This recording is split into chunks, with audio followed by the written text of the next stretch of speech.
Could have avoided some things if I actually had gotten an inspection, but And we were at the door and we had to shut up a little. She still ain't made a decision on anything? The one over here she didn't like because it's like similar to her because I think you remember. Hey man, What's Sabotage. What's going on? That's every day I know. Nice to meet you. What's What's up, man? It's been a while. I know, I'm man. good. Thank You're you. fishing, right? Like I think I've been fishing a lot, yes. Well, that's that time of year for you. Right? I got also Over here, I guess. Yep. What do you want me? Oh, Wherever. I got double cameras now. oh huh? okay. I didn't know. Nice. Sure. What's up, boys? What's up? Getting the band back together, it feels like. Oh. I saw Jay. I was walking in. I was like, I haven't seen you guys in a while, and I mean, I talked to Sean last week. He's like, yeah, Tech showed up to one of my yeah, open I was houses. my mom and my aunt, and we went over there just looking at properties. My aunt's, She still ain't made a decision on anything? the one over here she didn't like because it's like similar to her because I think you remember like she closed on the Mugger Village one. Mm-hmm. She actually likes it because it's brand new and she doesn't want all that headache. Right. Like that whole place over there, I think they're still selling. But the issue was when she was one of the early buyers, right? They had some issue with WSSC. Like the lines weren't all the connected. front foot. So Oh, like not they were connected. billing them like separately and like they were getting the bill from the developer and then they would send it over. Like, it was like a fucking mess. It's all the front foot stuff. Yeah, some of that stuff Yeah. too, but it was like some craziness, like the lines weren't set up and they had to come in and redo some stuff before they did the condos on the other side. It's a effing mess. But she likes it because it's like, I don't like it because it's like not a nice area. Right. And I wasn't a big fan of it. My uncle was like, that's the only thing she can afford. She wanted something new. Right. Now I'm like, Yeah. the new one here, the new one over there. I'm like, dude, Mm-hmm. just get away from it if we can. But yeah, so that's kind of one of the reasons why we're looking at something like that. See if we can figure something out. But who knows? Who knows, man? Just trying to help people out. It always takes twice as much time. Yeah. Mr. West! What's up? We What's were up, just Wes? talking, we were just talking shit about you. What's up, man? Yeah, we were at the door and we had to shut up a little. could have avoided some things if I actually had gotten an inspection, but Uh-oh. life goes on. When did you move in? Like 2 weeks ago. Oh wow. Yeah. Didn't your agent advise you? Not to be competitive around here. The market Yeah. is advising you not to. Yeah. Yeah, and I'm like, absolutely we can do an inspection. If you want to see 300 more houses. Do you want to keep looking at houses or do you want to win? And we actually didn't win that one the first We time. didn't. We got beat out on price and then they backed out like 24 hours later and they came back to us and we're like, hey, are you still in at this? It was like $7,500 more. I was like, yes. I'll be okay. We didn't think it was going to appraise for it anyway. So. I was like, there's no way. I couldn't find a comp within 50,000. No, 5 bedroom, 4 bedroom. the neighborhood that it's in, everybody who lived in there is the original owner. Nobody leaves that. From like 18 to 19. Yeah. It was 2018, 2019. Okay, Yeah. so it's fairly. So ours was the very first one that sold from an original owner, Wow. and it was for a lot more than what they paid Oh, for. God, yes. Well, I mean, yeah, because it's 18. Yeah. Like I don't think you ever saw the one. Like we have one like right off Clarksburg Road. Mhm. We bought a short sale. The town. It's like literally like a block away from where the outlets are for the most part. Mm-hmm. We bought that on a short sale. And I remember like looking at it. Told my aunt Ashley, my aunt, I was like, you need to buy this because literally everything's good to go. The only thing that's messed up is this cabinet. Like we can redo that. Yeah, Like really. we easy. can replace the cabinet. And she said no, because at the time I don't think she was thinking about it. But I forced my mom to go, we have to buy this house. We actually talked to the agent. They had 3 contracts on it, fell out. And he's Because it took "Dude, too long on the Only short sale? 3? Jesus. What? This is like, 3. damn, 3 would have been great. 3, but it was like this was like what 2018 or something like that, I think. And it was 3, and I called the guy up. I go, dude, what's going on? Like I saw the house, seems great. Like, what's the situation? It's a short sale, blah blah. Like, and he just said, look, if you put in an offer, bank will do 362. I said, okay. Let me work on that. It's I probably forced worth my mom, 7 like, now. dude, you need, well, obviously, no one knew where COVID was coming from, but True. that one had a lot of benefits. I was like, we just make a wall, add a closet, basement is a 4th bedroom, legal access out. Like, you've just raised the price another $20,000 probably or more. Mhm. So, I loved it. The only thing that, they had to move into it, Right. so they moved into it for about a year and a half. They rented out the other house over here. I mean, it's all good. It's like, but now it's like, what are they gonna do? Right. Do they downsize? But I mean, house went up in price. They're happy. Mhm. And my mom was pissed. Like, that's why we didn't look She's like, dude, I should have bought that house. You were right. I'm like, hey, I'm not always right, but that one I saw a lot of value in. Yeah. So, Yeah, I mean, shit, sub 4, even in 18, yeah. a block from the outlets. Well, the funny and thing was, brand new home.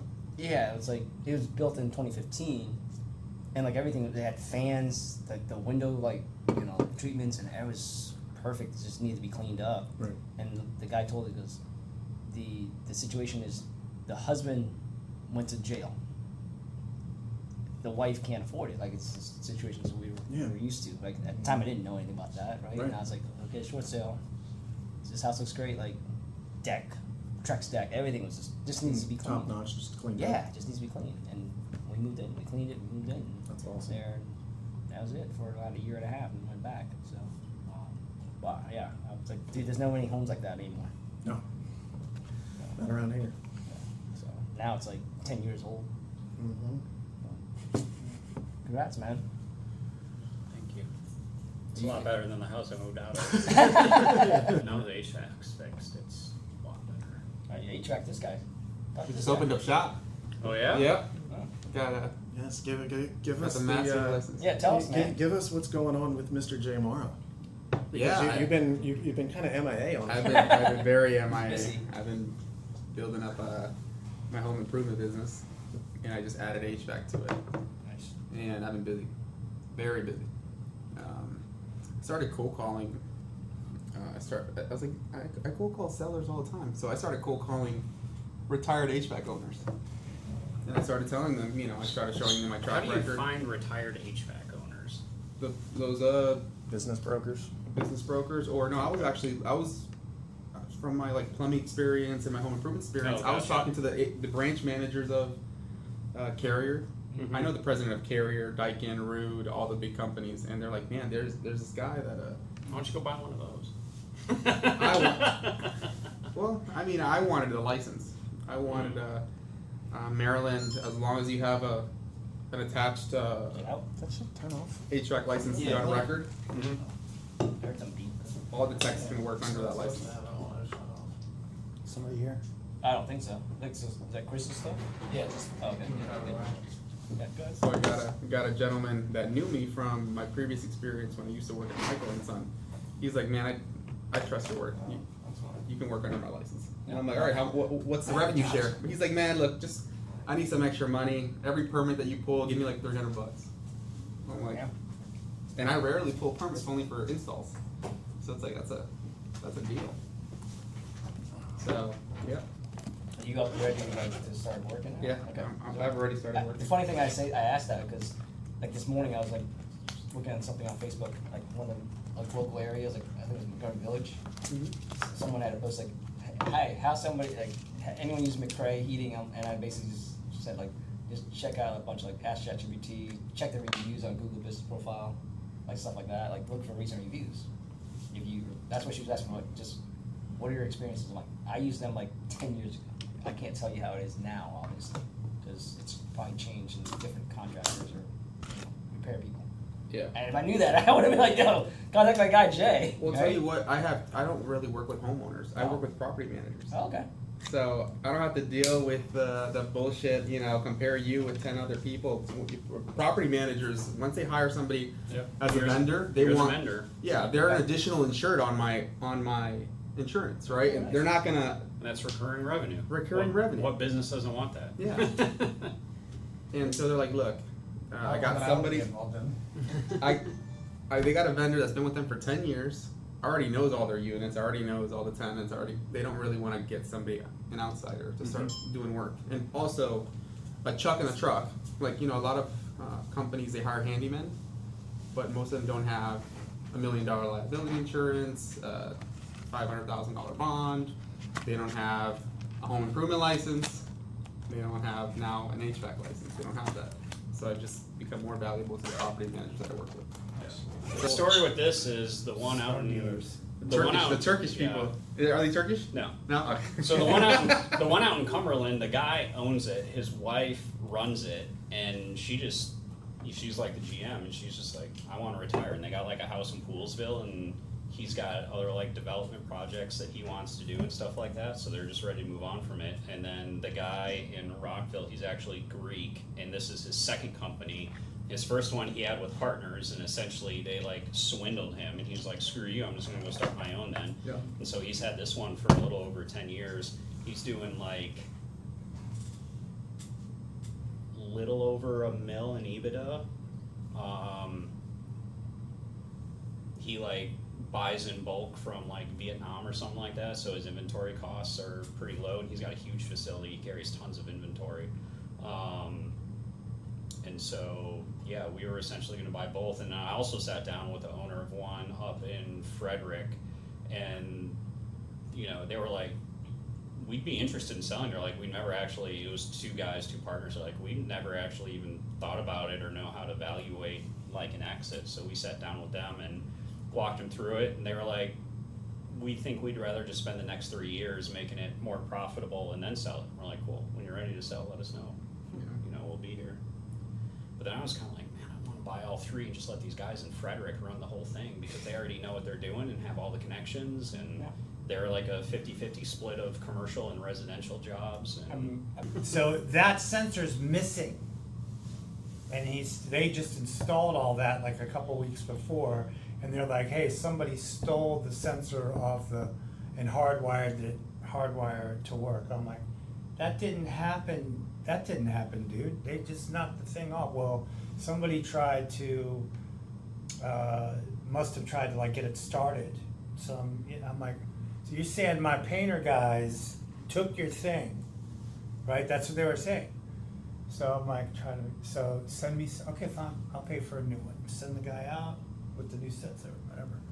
New guy comes, I meet him, I'm like, they're saying that this, he's like, yeah, I don't think so. I think this looks like this never happened, like it was a bad sensor, so someone just got it to work, and they forgot to come back. Because they wanted to go home. Right. Because it was 4:30. Or whatever, they like forgot to come back and 100 fix degrees it. outside. 100 Yeah. degrees outside, it's 4 o'clock on a Friday. Yeah, I'll come back Monday. So I call him up, I'm like, hey man, your guy's saying that didn't happen, and like, you know, your other guy And they're like, well, first they were like, yeah, well, that's what happened. And you're like, I'm like, okay, look, I paid for it. Okay, I just need to, your other guy was saying this. I just need, before I start like, you know, disciplining my painters, I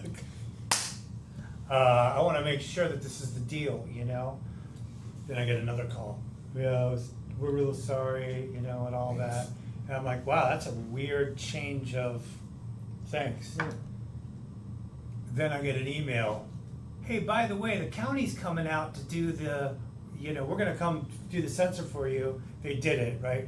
That's when I found out it probably wasn't stolen. And then I got this other call after they apologized about everything and said, by the way, the county's coming out to do this inspection. Because it never happened, because they never installed it, right? Like, you know what I mean? So there never was an inspection, so. Failed the inspection, by the way. I had to come out 3 times, and the inspector and the settlement passed gave the sticker. Settlement happened 10 minutes after without delaying. Like it just, the dominoes fell, and I said, there's a guy out in Chattanooga that an agent there I know hooked me up with, because I asked her, I was like, hey, who's like the guy when it comes to commercial real estate? And they're like, Joe's the guy. I was like, cool. So Joe and I have a great relationship. I mean, he's literally just a solo operation. He does millions of transactions, over $1 billion, you know, throughout his career. And he is, especially like industrial and stuff like that, and he's like the guy. And there's nobody else, and he's a solo operation. And he's like, I got great grandkids on the way. He's like, I want to retire. And I was like, Joe, I need you to stick it out for 7 years so that I can move there, and you can teach me and connect me to your network, and I'm just going to take over your business. He's like, I don't know if I can make it that long, Wes. And I was like, but you're the guy, Joe. There's nobody else. And if you teach me, then I'll be the guy. You planning to move down there? And I'll make sure you're. But his thing about it is that like he used to be like like an environmental engineer, you know, and stuff like that. So he knows about all of these things that come along with these kind of niche and specialized, industrialized things that nobody else knows about because they don't have that background that he does. That's what makes you the guy. You know, right? Like it's the knowledge, like you know how to take care of the problems. Yeah. The rules, you know the rules. Yeah, he knows what. Yeah, you know, Yeah. he knows all these things that are going to come along with it. Yeah. So. Yes, that's why the specialists always make the most, and they're more in demand. The riches are in the niches. Mm-hmm. You plan to move down there? You said 7 years, or is that still a plan? Or Point. We'll see. you have a couple properties? You have I more than a got couple properties down in there. Chattanooga. Yeah. How's your schoolhouse doing? Oh, my student housing. Yes. I think that's about 95% a dead opportunity. By now, I was actually talking to the owner. Funny story. I was talking to the owner of it earlier this week. So he and his partner were going to refinance it, and then I was going to bring some cash and then do essentially a lease option on it back to, you know, so they lease it to me, I lease it to the nonprofit operating out of that. And it's triple net lease, so I'm like, cool, easy day. Right. And now he's thinking what they're gonna do is they're gonna cash out, refinance it, then they're gonna donate it to the nonprofit, which he's the president of. So they get the tax benefits of that, don't have to pay taxes on the cash out. And then if they do sell it, they're gonna sell it underneath the nonprofit so that the nonprofit gets the money for it and it keeps the nonprofit going. And I'm like, okay, cool, well, when you're ready to do that, let me know and, you know, we'll take a look at what's going on. But I actually got turned on to, it was like a 15 unit in North Georgia by an agent contact. And she set up a call with the seller and we're talking about it. And he's like, yeah.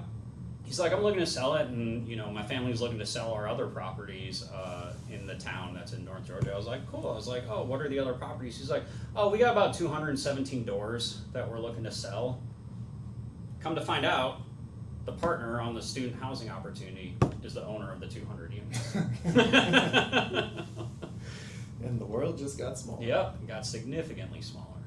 So I was like, cool, let's talk about it. So I'm trying to get all the information from that, and then we'll see where that goes. But mom and pop operation, I'm like, do you have a T12? They're like, no. What's I that? was like, do you have a rent roll? They're like, yeah. And then they send it to me, and I'm like, cool. And I start analyzing it, and then I send it back to them. They're like, oh, no, all of the it's 100% full. None of the units are vacant. I was like, but your rent roll says there's vacancy. They're like, yeah, that's not accurate. I was like, can you please send me at least an accurate rent roll? I was like, I don't want to spend a I'm week not of my gonna call life the down there IRS. going unit to unit trying to figure out what's going on. I'm not gonna call the IRS on you, I promise. Yeah. Just send me what you actually collect. I was like, you know, and then it's weird because it'll be a thing where it's like a property and there's, you know, 10 to 15 units on it, but then there's also like 2 small 1 bed, 1 bath, single family, but it's all on the same plot, and I'm like, so. I looked at a couple of those in Florida and I'm just like, I can't see the math. Yeah. But I mean, honestly, what It's they're an asking amazing for it deal, is like, pretty For reasonable. the seller. And they're open to selling it creatively, so. Talking about creatively, I just bought a KUV style truck creatively. It was sitting. I did a repair at the home next door, and the gentleman like 2 years ago was like $7,500. Well, he just creatively sold it to me for $2,900, $300 a month. Heck yeah, buddy. It's in good condition. We There already you go. fixed it up, and we got our first install going with this truck next week. Nice. So Heck yeah. There's always a creative solution. always a creative solution. You just Yeah. have to find somebody, essentially 2 parties willing.